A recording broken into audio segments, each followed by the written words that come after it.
In the year 3147, the earth was broken. The sky had cracks. Cities were ash. The oceans had boiled in places, and the air smelled like fire. Most of the forests were gone, and half of the animals had vanished. Only a few million humans were left. Hiding underground or in shattered buildings, they were not killed by war alone. No. The war was much bigger than anything Earth had known. It was not a human war. It was a galactic war, a war between powers so large, Earth was just a pebble in the storm. The war ended. The galaxy fell silent, and then they came. A fleet of shining ships appeared in the sky. Silver, smooth, and quiet, they hovered like gods returning to a broken world. The people of Earth looked up in fear, but no fire came. No destruction. Just light. One large ship landed near the old ruins of Geneva, where once the world government had stood. From that ship came a voice. It was not human. It spoke in every language of Earth at once. You are the last of your kind. The war is over. We, the Zerai Dominion, have decided. Earth is now yours again. We give you this planet as a gift. Grow, rebuild, stay. People listened. Some cried. Some cheered. Some stayed silent. They did not understand. Why would an alien race, strong enough to destroy stars, give Earth back to its broken children? But the message was clear. They called it a gift. Lena Voss did not believe it. She stood among the crowd in Geneva, her face hard, her eyes sharp. She was 29 years old, ex-soldier, survivor of 5 orbital battles. Her body carried scars of plasma burns and radiation. She had watched her squad die when an alien gravity mine crushed their drop pod. Now she looked at the alien leader standing on a platform, a tall creature with 4 arms, silver blue skin, and a glowing crown. It raised its hand and said one more thing.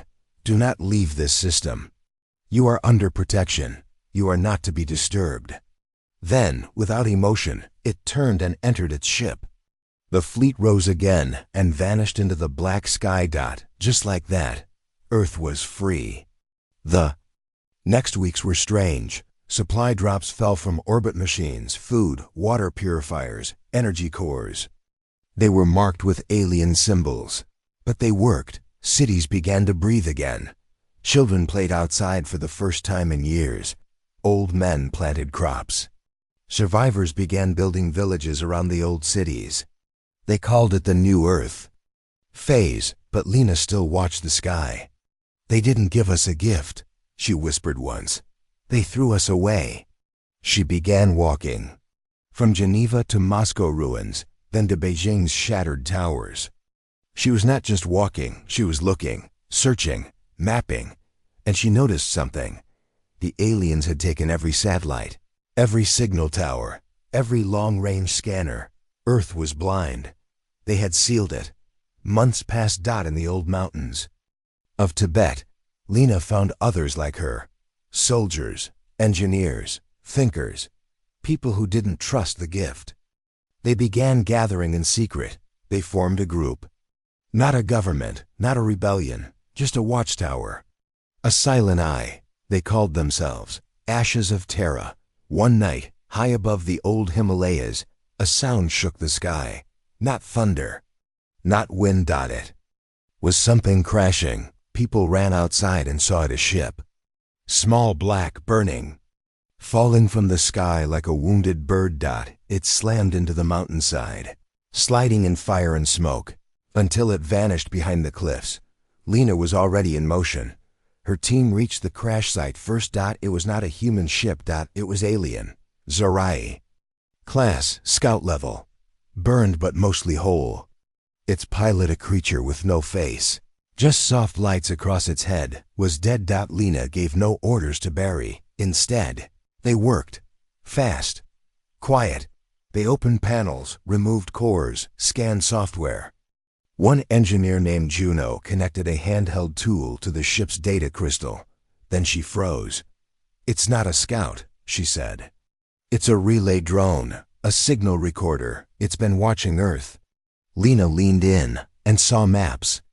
Thousands of them, signals going from Earth to deep space. Some bouncing off moons. Others marking energy spikes, hidden mines, old bunkers, strange ruins deep underwater. "They've been tracking us the whole time," Lena said. "Studying us like we're a lab experiment." Then the maps changed. A section opened locked files. Glowing red. Juno tried a sequence. Nothing. Then a young boy named Raffi stepped forward. He was only 13, but his skin had strange patterns. Born near the radiation zones. He touched the console. The red lock blinked, then opened. Everyone stared. The ship began to hum. The screens showed something no one expected: human DNA. Not current, ancient, and beside it, tech blueprints, weapons, engines, AI systems. "What is this?" someone whispered. Lena spoke slowly. "It's human tech, from before Earth fell. Or maybe from before Earth even began." The hum grew louder. Suddenly, a small cube rose from the ship's console. Floating, glowing, spinning. Raffi looked at it, and it moved toward him. It hovered near his chest and slowly entered his skin like mist. He didn't scream. He opened his eyes and said in a voice not his own, "We are not the last, we are the locked." Then he fainted. Lena stood frozen. This was not about mercy. This was not a gift. The Zerai knew something about humans, something buried deep, long ago. And now they wanted Earth closed, quiet, and watched. Why? She looked at the dead alien pilot again. Its body had no wounds, but its brain was melted from inside. As if it had seen something too powerful. Too human. In the weeks that followed, Lena and her team moved underground. They built hidden bases in the Siberian ice, in the old metro tunnels, in the deep caves of Chile. They began to reverse engineer the data, test old weapons, study the cube. Raffi, the boy, began to change. He could sense machines. He could finish alien codes without reading them. He dreamed of stars and old battles. They didn't know it yet. But Earth had just woken up. In space, far above Earth, a quiet signal reached a distant moon station. Zerai Command saw the ping. They did not smile. They did not warn. They sent a single message: "Contain Earth. Watch the signals. If it happens again, burn it." But it was already too late. Lena had found something older than Zerai tech. She stood outside the crash site one night, looking up. "You gave us one planet," she whispered, "but you forgot what we do with gifts." The mountains were silent. Snow fell over the old shipwreck in the Tibetan cliffs. The alien ship still burned low, its engines dead. Around it, humans worked. With quiet focus-cutting wires, scanning tech, hiding signs. Lena Voss stood at the edge of the crater. Her eyes were on the sky. She knew they were watching. She knew the Zerai were still listening from orbit. Maybe not with ships above, but with machines hidden in satellites or probes disguised as stars. She didn't care, because now Earth had secrets too. Back in the Siberian base, deep underground, the stolen alien data was being decoded. Raffi sat in a cold, dark lab. The cube that entered Raffi's chest still glowed faintly under his skin. It didn't hurt him, but it changed him. He could hear machines like they were whispering. Sometimes he spoke in a voice that wasn't his. He saw maps no one else could see. He solved codes in seconds. "It's like he's part computer now," Juno said once. Lena didn't respond. She was watching a screen. The alien data they had found: maps, blueprints, DNA logs, all pointed to one thing. The Zerai were afraid of humans. Not current humans. Not the broken, starving ones left behind. They feared the ancient humans. The Fatamdi. Ones lost to time. The ones erased from history. The ones who had maybe once ruled parts of the galaxy. And the Earth? It wasn't just a gift. It was a prison. Project Ashes of Terra had started. It was not an army. Not yet. It was a plan. A seed. Lena's team began collecting old tech, hidden bunkers, weapons from the last war. They rebuilt communication systems, silent, coded, dark frequency waves the Zerai wouldn't notice. They created small mobile labs to test alien materials. They trained people quietly. No ranks. No flags, just unity. They taught the survivors how to fight again, how to hide from scanners, how to build tools from scraps. Children were taught signal code instead of songs. They had one rule: do not speak, do not shine, do not rise yet. 3 months later, it happened. A Zerai scout ship flew low over the Atlantic. It was a patrol craft, small, fast, quiet. Probably sent to scan energy levels or monitor population zones. But something went wrong. It dropped from the sky without warning. People in West Africa saw it crash into the jungle like a dying star. Fire followed. Trees burned. The jungle smoked for days. The world thought it was an accident. It wasn't. Lena's team had done it. Using parts from the first wreck, they had built a gravity pulse trap. When the scout entered Earth's field, it triggered the trap and its engines failed instantly. The ship was taken before the Zerai even noticed. Back at the Siberian base, the team celebrated quietly. Juno opened the new ship's core. Inside, she found something unexpected: a Zerai language AI. It could speak, it could think. But it was injured, half-wiped. Raffi sat next to it. "It's scared," he said. Lena looked at him. "Machines don't feel fear." Raffi shook his head. "This one does." They plugged it into the system. The eye blinked to life. Its voice was sharp, digital, fast. "You were not supposed to evolve. Not this fast." Earth was sealed. Earth was. It stopped, then it said, "If they learn you've unlocked the cube, they will destroy the planet." Lena stepped closer. "Who are they?" The AI's voice dropped low, almost like a whisper. "The 7 thrones. The real rulers of the Zerai Empire." No one had ever heard of them. The galaxy knew the Zerai as a proud species. Strong, old, technologically supreme. But the 7 thrones? They were the shadow rulers. The ones who hid behind screens and manipulated empires from dark planets no one could see. And they feared humans.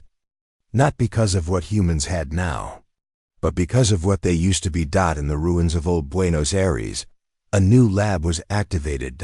It was not human-built. It had been buried under the city since before recorded history. Made of black stone and smooth crystal, it pulsed with ancient power. When the cube inside Raffi glowed near it, the walls shifted. Open. Inside were machines no one understood, but they responded to human touch. Lena brought a team of 8 to explore. Inside, they found a device, a weapon floating in midair. It looked like a spear, but made of glass and light. When Lena touched it, it hummed and reformed in her hand. "It chose you," Raffi said. They didn't understand the tech, but they knew its purpose. War. The Watchers began spreading across Earth. Quiet teams sent to old sites: Antarctica, Sahara, deep Pacific trenches. Everywhere, they found pieces of something forgotten. Ruins, weapons, codes, records. Each one painted the same picture. Earth had not been a primitive world. It had been reset. Many times, the Zerai hadn't given Earth as a gift. They had locked it, buried its history, but now the lock was breaking. One night, Juno received a strange signal. It wasn't Zerai code. It wasn't human. It was something else. A single word repeated across an ancient frequency, one last used in the Second Galactic War: Terra. She showed it to Lena. "Someone out there is listening," Juno said. "And they know who we are." Lena looked at the stars. Then she gave a new order. "It's time we sent a signal back." They built a stealth beacon using parts from both crashed ships and the ancient lab. It was hidden under an old spaceport in Australia, now just sand and bones. The beacon sent a signal that skipped known channels and bounced through dark matter. Waves, the message was short. Terra is awake. Then they waited. In the orbit above, a Zerai command ship caught part of the signal. Not all of it, just an echo, but it was enough. Inside the ship, the commander froze. Begin full scan of Earth. Watch for pattern resurrection. A silent order was sent. A new team was dispatched. Not soldiers. Hunters. Meanwhile, back on Earth, Raffi began to draw symbols in his sleep, ancient characters no one had ever seen. Yet looked oddly human. When the team ran it through the decoded database, they found a match. These are tactical command codes. From before the fall of the First Empire, Juno said. Lena stared. What empire? No one answered, because the true history of humans was not in any record. It was locked in bones. Ruins in a boy's memory. 3 days later, a transmission was intercepted. It wasn't aimed at Earth. It was sent from a hidden Zerai moon base to their capital system. But it said this: Project containment failing. Human pattern detected. Prepare planetary wipe. Lena's voice turned ice cold. So much for their gift. She stood in front of her people. Men, women, children, builders, survivors. They think we're weak. That we'll hide. But Earth doesn't kneel. Not anymore. She raised the glass spear. From this day on we rise, silent, hidden, ready. Let them come. In a Zerai war chamber, light flickered. A commander whispered to the shadow screen, what if they remember who they are? A voice responded, then the galaxy burns. The wind howled over the ruins of old Tokyo. Steel bones of towers stood like broken fingers in the gray sky. Ash covered everything. No birds flew. No machines moved. Just silence. But under the ruins far below the surface, there was light. There was life. And there was a spark. Lena Voss stood in the control room of Hive 9, an underground rebel base built inside an abandoned maglev tunnel. It had no surface entrance. It had no signal. Even the Zerai satellites couldn't find it. Inside were over 200 humans, scientists, fighters, children, survivors, and something new. Hope. They had decoded more of the alien cube. Raffi, now stronger and wiser, had helped unlock 12% of the core. Data. It wasn't just old records. It was a blueprint for something powerful. Something called the Human Ascension Engine. No one knew what it really was. Not yet, but the Zerai did. And they were terrified of it. In a distant sector of space, a Zerai War Council met in darkness. No names, no faces, only shadows on tall thrones. One voice spoke, the humans have found the spark. Another replied, send the scorchers. If Earth burns, so be it. A third interrupted, not yet. Let the hunters test them first. And so the order was given, release. The shadows. Back on Earth, Lena received an urgent alert. A rebel cell near New Alaska had gone dark. No warning. No signal, just silence. She gathered a small team: Raffi, Juno, and 2 others. They flew in a silent glider plane, built from scraps of Zerai, metal and ancient human designs. When they reached the base, it was empty. Not destroyed. Just gone. The walls were clean. No blood, no debris. No signs of battle. As if 30 people had vanished into thin air. Then they found the message burned into the wall. Written in a language only Raffi could read. We see your light. Now feel our dark. They left the base in silence. Back. In Hive 9, Juno scanned the message. Her face went pale. It's not a threat, she said. It's a countdown. 3 days. The next night, they struck. Not ships. Not armies. Just one. A tall, shadowy figure that walked through walls. Moved like smoke and melted steel with a glance. It appeared at Hive 3, deep in the Amazon zone. It killed everyone. No explosions. No alarms. Just cold silence. Cameras only captured static. Then, one image. A humanoid figure. No face, no eyes. Just a mark burned into its chest. Delta, Zerai Death. Unit. A living weapon. A hunter. Lena watched the video 20 times. Then crushed the screen with her hand. "We're not ready," Juno whispered. "Then we get ready," Lena said. "No more hiding." She gave the signal. Across Earth, silent bases activated. Codes were sent. Old war machines woke from sleep. Ancient satellites blinked in low orbit. Sending encrypted maps to the rebels. The rebellion was no longer quiet. It was preparing to rise. But time was short. Raffi began speaking in his sleep again. His words were not human. He muttered old coordinates. Names of long-lost cities. Kalosren, Salkor, Cryovault Delta. Flame Tomb. Double quotes. Lena ordered scouts to follow each clue. One team in Africa found a buried weapon, a cannon that could melt tanks in seconds. Another team in Europe uncovered a working AI, sealed under Vatican ruins. And under the sands of the Middle East, they found something else. A door, made of unknown metal. Sealed with codes even Raffi could not break. But when he touched it, the door opened. Behind it was a chamber of frozen bodies. Humans. But not like any alive today. Taller, stronger, sleeved in armor. Marked with glowing veins.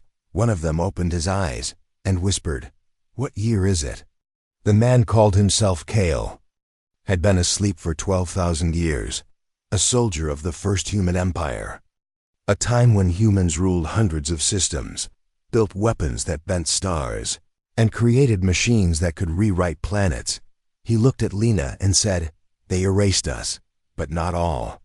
He told them the truth. Earth had once been the center of a great empire. Not a weak world, but a capital. Then came the war. The fall. Zerai and others rebelled. The thrones rose. The ancient humans were hunted, erased, buried. Earth was sealed. Turned into a myth. But some of us went into cryosleep, Kale said, waiting for the cube, for the child who could awaken the old fire. He looked at Raffi and smiled. That night, a message came from space. Not ZOR AI. Not human. Something older. It said, "We heard the spark. We remember Terra. We are coming."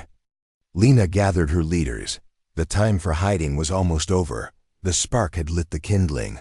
The galaxy would soon know. Humanity was not gone. It had just been sleeping. And now it was remembering. In Zerai high command, chaos spread. One of the thrones shouted, "If the flame rises, we all fall." Another whispered, "Send the scorchers. Burn Earth to ash." But Lena was already building. Hive 9 had become the center of resistance. Engineers worked day and night. Kale trained fighters in ancient combat. Raffi decoded the last layer of the cube, and then they activated the Ascension engine, a device deep in the Earth's crust, older than any city. It pulsed like a heart.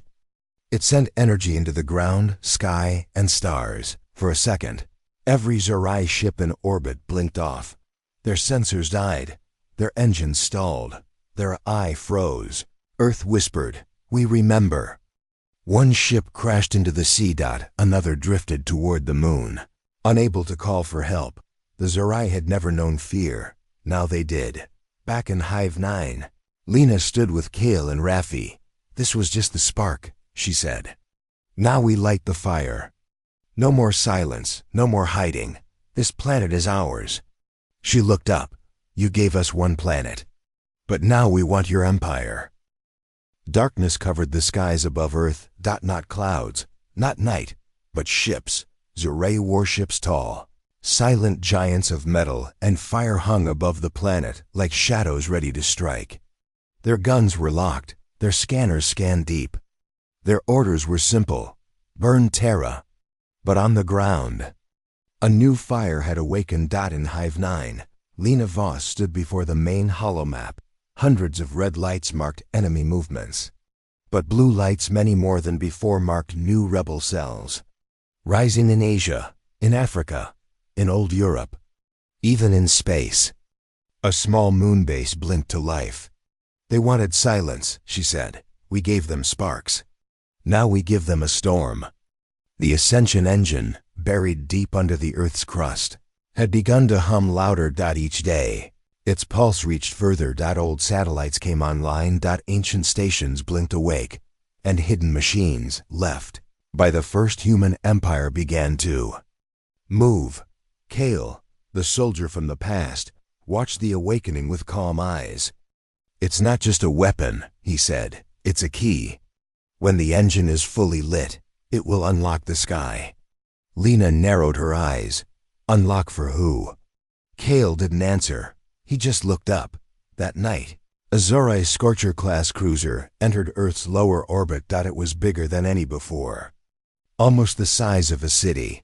Inside it were 3,000 elite Zorai soldiers, plasma storm weapons, and a planet-melting bomb called the Darklight Core. Their commander, Verexka, stood at the helm. Human defiance ends now. He activated the core. Countdown. 36 hours. Hive 5, located in the underground ruins of Istanbul, caught the signal. Juno, now one of Lena's top signal analysts, cracked the code. They're not just planning an attack, she said. They're going to wipe the entire planet. Silence fell in the command room. Raffi, glowing faintly from the cube inside his chest, spoke. Then we only have one choice. We go up and stop them ourselves. Lena called a war council. There were now over 50 resistance leaders across Earth. They met through shadow channels, holograms, mind links, deep beam signals. Together, they planned Earth's first counterattack in over 300 years. Operation Cody name. Skyfire. Phase 1. Steal a Zorai Starpiercer. Ship. Phase 2. Launch a human crew into low orbit. Phase 3. Board the Scorcher before the core detonates. Phase 4. Disable or destroy the bomb. You'll only get one shot, Kale warned. They'll expect nothing, which means everything depends on surprise. In the Pacific ruins, under the bones of old Hawaii, they found what they needed. An old Zorai patrol ship, partly crashed, partly buried in volcanic rock, was still repairable. Lena chose her crew. Kale, the ancient warrior. Raffi, the key to the alien systems. Juno, the mind that sees patterns others miss. Talia, a stealth expert from Hive 12. And Lena herself. The flight team was ready. With days of repair, hacking, and silent engineering, they made the ship fly again. Rebuilt with human tools and ancient alloy, it looked like a Zorai model, but it carried the fire of Earth. They launched under cover of a solar storm. No signal. No trace. Just purpose. As they broke through Earth's atmosphere, Lena looked down. One last time. Blue oceans. Gray ruins. Red sparks rising everywhere. A planet waking up. Hold on, Earth, she whispered. We're not giving up yet. They reached the Scorcher-class ship in 30 minutes. The docking bay was open. They don't expect anyone to attack, Talia said. Arrogance, Kale muttered. Good. They entered silently. No alarms. No guards. Just long silver halls and the low hum of death machines. They split into 2 teams. Kale and Lena would find the bomb. Juno, Raffi, and Talia would locate the control room. 30 minutes, Lena said. In her come. Then we all meet back at the airlock. Or we go down trying. Inside the main power core, Kale touched the walls. Too quiet. It's a trap? Lena asked. Kale nodded. Always is. They reached the core chamber. It pulsed red and black, floating in magnetic fields. A timer blinked. 0 hours 22 minutes and 9 seconds. Suddenly, lights flared. Zorai guards dropped from ceilings. Kale threw a pulse blade. Lena dove. Behind a console. No more hiding, she shouted, and fired. In the control deck. Raffi reached the mainframe. His cube glowed bright. Zorai tech tried to fight him, but the cube overpowered it. In seconds. Raffi was speaking Zerai language fluently. "I can disable internal defenses," he said. "Do it," Juno urged. "And send a message," Talia added. "Let every rebel know." "It's begun." Raffi nodded. He entered one code. Message sent. All across Earth, every rebel outpost received the same pulse. "We're aboard the ship. The fire has begun." Kale and Lena fought their way to the core. 0 hours, 10 minutes and 7 seconds. "We can't defuse it," Kale said. "We have to eject it." Lena looked at the control panel. "We don't have clearance." Kale pointed at the glowing cube in her bag. "We do now." She placed the cube. The system scanned her, then clicked. Ejection unlocked. They slammed the button. The core dropped out of the ship, falling into Earth's upper atmosphere. Kale smiled. "Now we run." But something moved behind them. A figure stepped out of the shadows. Tall, armored, glowing with blue fire. Vurex-Ka. The Zerai commander. "You defile my ship. You ruin my mission. You touch my history. I will erase you." Kale stepped forward. "Try." The fight was brutal. Kale's blade met plasma claws. Lena fired every shot she had. Raffi disabled turrets from afar. In the end, it was Kale's sacrifice. He charged with a cry of old Terra. Both he and Vurex-Ka fell into the engine. Shaft. Gone. Silent. The rest of the team raced back to the stolen ship. The timer hit 0. The dark light core detonated in the upper atmosphere. Far from Earth, a fireball lit up the sky, seen even from the surface. But Earth was safe. For now. Back in Hive 9, the message echoed through every speaker. "The Scorcher is down. Kale is gone. But we live." People wept, cheered, hugged, sang. "The stars burned," Lena said. "But we did not. This is not the end. This is the beginning." In the shadows of the galaxy, other races heard the signal. Old allies. Old enemies. And some old humans still hidden. They all heard the same whisper from Earth. "They gave us one planet. Now we take their empire." The stars were not silent anymore. Across the galaxy, from frozen moons to burning rings of gas giants, ancient systems blinked with strange signals. All of them had one origin. Earth. In the dark heart of the Zerai Empire, inside the throne citadel, panic spread like infection. The mighty Council 12 immortal Zerai lords who had ruled for centuries gathered in shadow. Their faces were hidden by golden masks. Their voices echoed like metal, grinding against stone. They destroyed the Scorcher with a stolen ship. And one human. The ancient fire returns. It must not. The high throne called Zereth slammed his clawed hand on the table. "I ordered Earth burned. Why was the core not detonated in time?" No one answered. Then another voice whispered, "Because the cube has awakened. And the boy is the key." They all looked toward the center of the room. There stood a frozen stasis pod. Inside it, an ancient human body, still breathing, still sleeping. Zereth stared at it. "We buried the past. Why does it now rise?" Back on Earth, Hive 9 had become more than a base. It was now the capital of rebellion. New human ships were being built in ancient dry docks, once hidden under oceans and deserts. Orbital satellites were coming online. Laser turrets hummed on mountaintops. And most important of all, unity. People from all nations, all languages, all backgrounds stood side by side under a single banner. For Terra, Lena Voss now, seen as the face of the rebellion, stared at the massive holomap in the command center. Blue lights showed Earth. But now, other systems began blinking too. Mars, a hidden colony, sent a signal. Luna, long-dead AI, woke up and said, "I remember." Europa, a base hidden in the ice, opened its vaults. The spark had become a firestorm. But with fire comes danger. Juno ran into the room with panic on her face. We have a problem.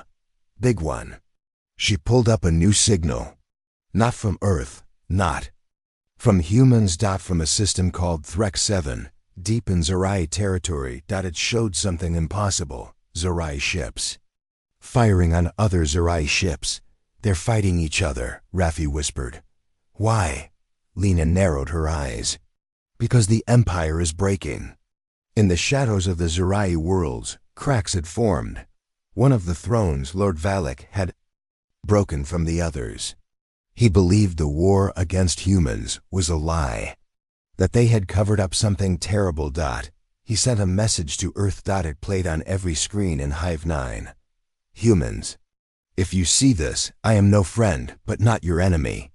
The thrones lied. Your empire was real, is real, and the true weapon lies on Etherin Prime. Then the screen went black.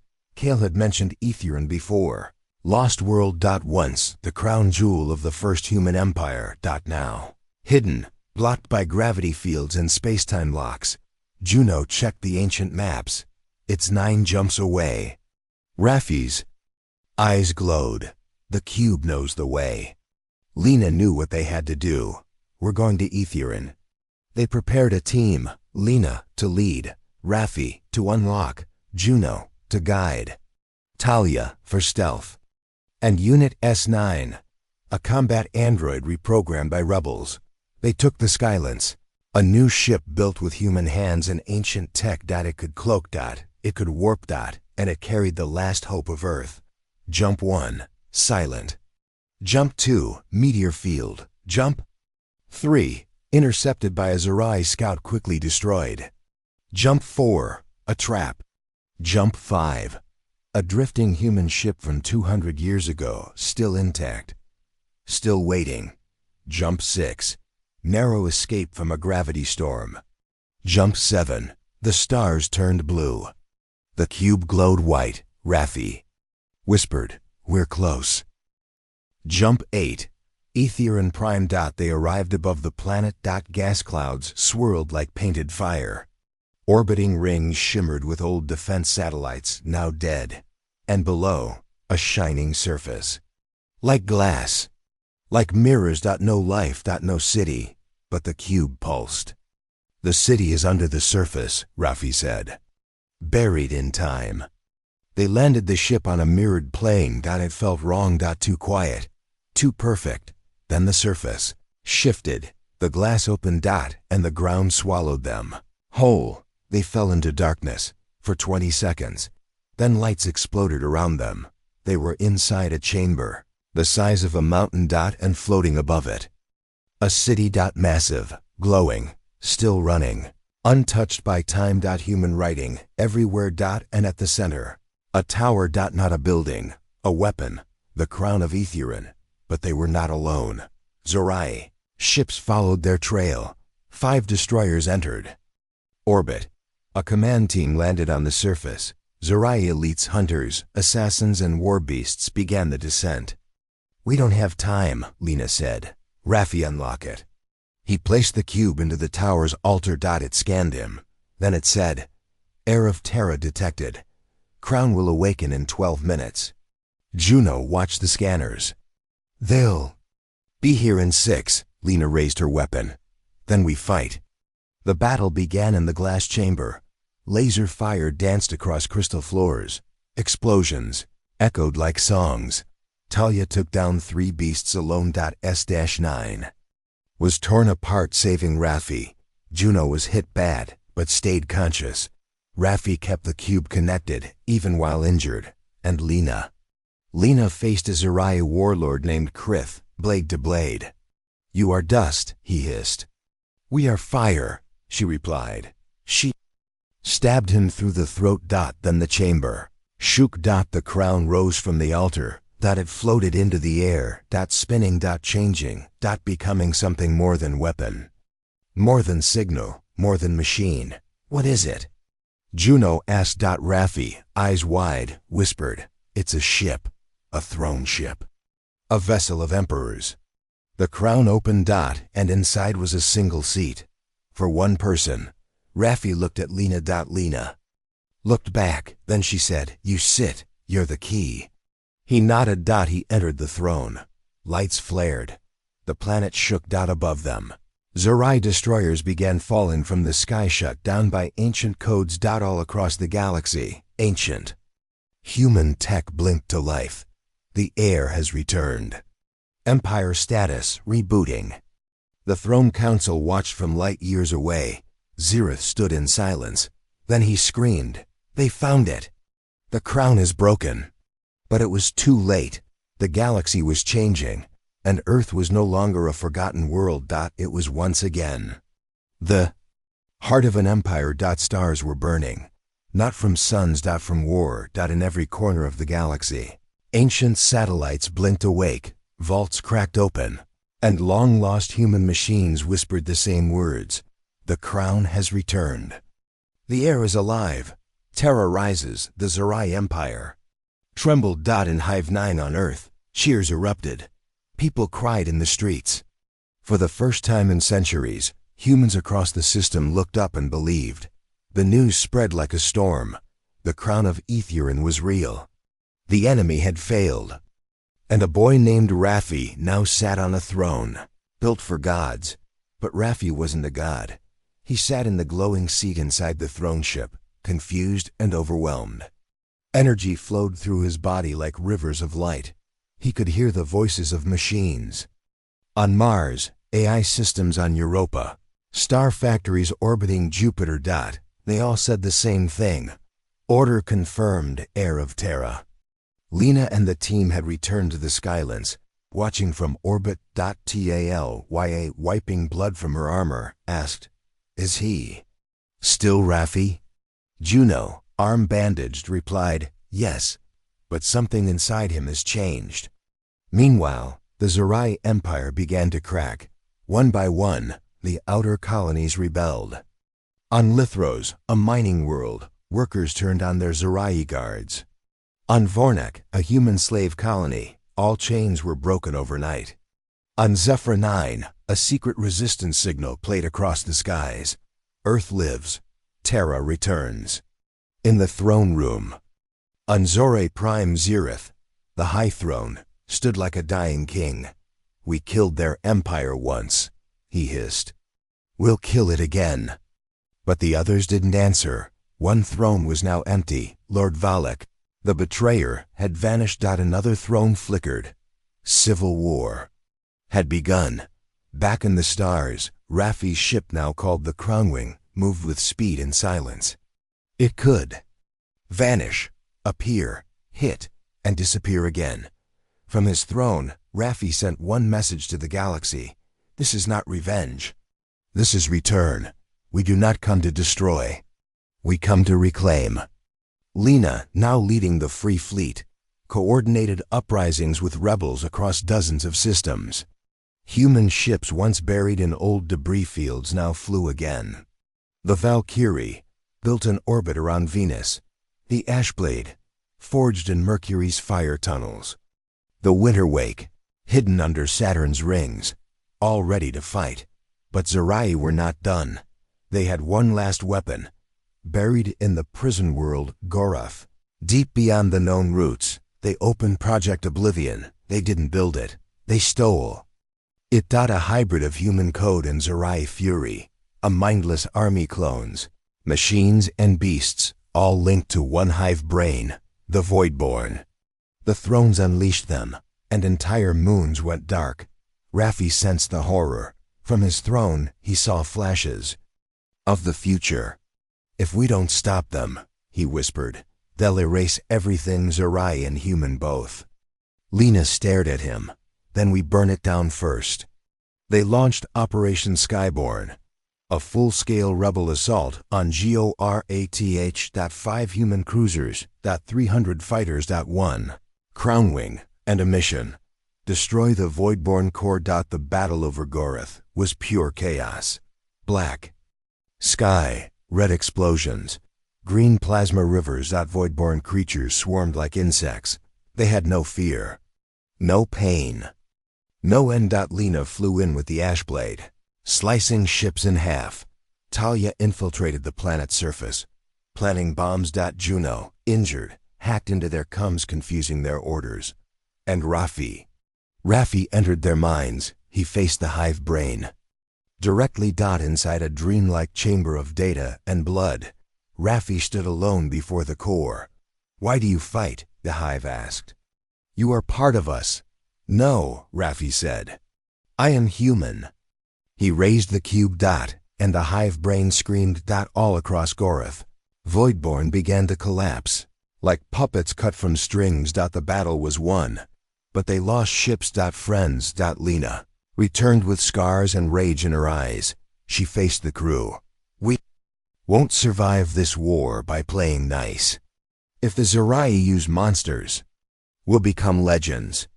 Elsewhere, the Zorai Empire fractured further. Lord Valak appeared again, this time with the Zorai rebellion of his own. He offered peace with humans, offered help, offered secrets. Lena didn't trust him, but Raffi said, he knows something. About me, about the First Empire. So they agreed to meet. The meeting happened on neutral ground. A dead world called Miros, covered in ice and silence. Raffi, Lena, and Juno met Valak alone. Valak removed his golden mask, and what they saw was not fully Zorai. Half his face was human. I was made, he said, grown from your DNA. Your empire lived, Raffi, in us, in me. He handed Raffi a memory core. Your father was the last true emperor, and he knew this war was coming. He left you this. Back on Crownwing, Raffi opened the memory. A recording played. An old man. Kind eyes, steel voice. My son, if you see this, the Zorai have taken everything, but they can't take your spirit. Lead them, Raffi, not as a king, as a fire. Tears ran down Raffi's cheeks. Lena stood beside him. What now? Raffi looked at the stars. Now we take the throne. And across the galaxy, humans old, young, broken, strong stood together. For the first time in 300 years, they were not slaves. They were an army. An empire. They gave us one planet. Now, we take their empire. 3 fleets prepared to strike. The free Armada, made from Earth's rise ships like Ashblade, Winterwake, and Skylance. The rebel Zorai, led by Valak warriors who chose truth over tyranny. The Lost Armada, awakened by the crown human ships lost in time. Now following the air, they would strike together. But first, the gate. In a black nebula near Zorai space. The Oblivion Gate hung like a broken star, once sealed for eternity. It now opened for only one signal. Air of Terra, access confirmed. The fleets entered, a wormhole of lightning, and memory. Each ship shook as ancient codes passed through their systems. Some captains saw visions, human empires, battles in the sky, cities among comets, and then Zorai Prime appeared, the throne. World. Beautiful. Deadly. And waiting. The final battle began. Fleet versus fleet. Skyfire erupted. Explosions brighter than moons lit the skies. Zorai destroyers collided with human dreadnoughts. Fighters danced like sparks. Ships were torn apart. Pilots screamed. Legends were born.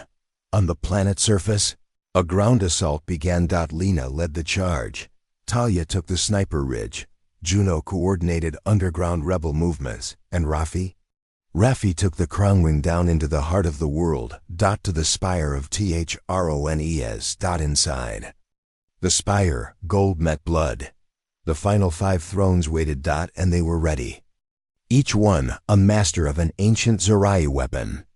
Each one with skin of stone and minds like stars. Zirith stepped forward. You should never have awakened. You are the child of ghosts. Raffi stepped from the ship, the cube in his hand, glowing white. And you are the last of thieves. The final duel began. On the battlefield above, Valak fought and died saving a rebel commander. Talia took a laser to the chest but still destroyed a supply column. Juno activated a signal that shut down Zerai defense grids for 7 minutes, enough to turn the tide. Lena faced the Zerai general in a blade duel on the burning bridge of Winterwake. She won. Bleeding, burning, still standing. But in the spire, Raffi was falling. Zirith was stronger, older, faster. He pinned Raffi against a wall. You are nothing. You're just a boy. Raffa bled, coughed, fell. Then he heard it, voices.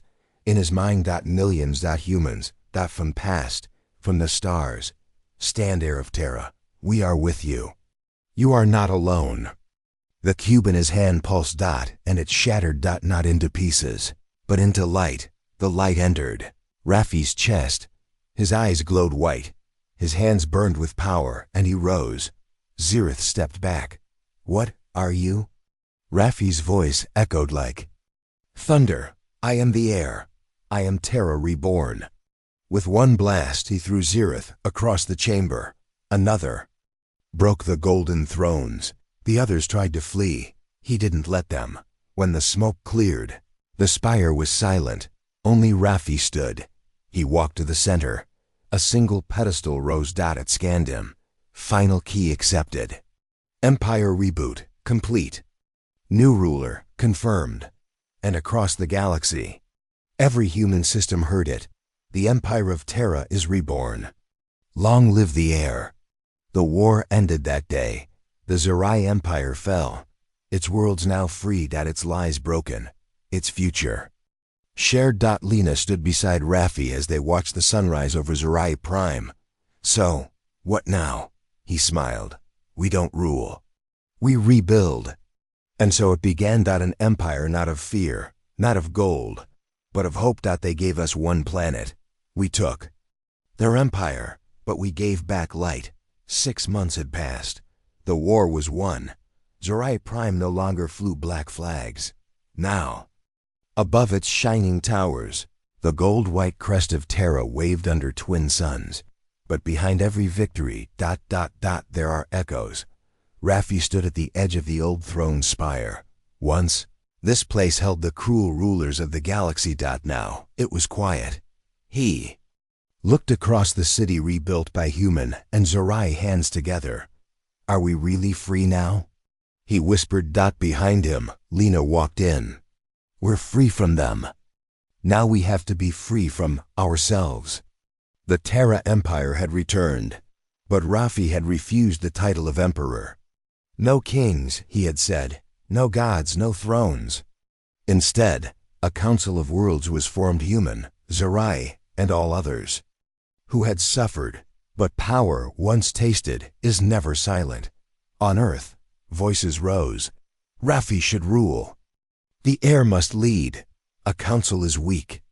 Even some Zerai joined them. One rebel general said, we don't need votes. We need control. Lena warned Raffi. If you don't lead them, someone else will. But Raffi stayed firm. I will guide, not command. Then came the signal. From deep space, beyond charted galaxies, a broken message arrived. Juno played it back. The voice was human, but old, worn, echoed through time. This is Captain Ryo of the Dawn Reach. We never surrendered. We hold the flame, but it is dying. If Terra still lives, come find us. Raffi froze. Dawnreach was lost 200 years ago. They were our last outpost during the fall. Lena narrowed her eyes. Then the fall wasn't complete. Juno pulled up the coordinates. They're outside known space, past the Black Belt. No known ship had gone that far. Except one, the Crownwing. Raffi decided to go. Lena argued, you're too important. You leave and everything we built could fall apart. Raffi looked at her, calm, certain. If there are still survivors, still lights in the dark. We must answer. So the final journey began. Raffi, Juno, and a small crew boarded the Crownwing, through solar storms, through voids where even stars feared to shine. Until they found it. A space station. Floating. Broken. Surrounded by wreckage. The Dawn Reach. They entered. No. Lights. No sounds. Until the lights flickered on. A figure walked out from the dark.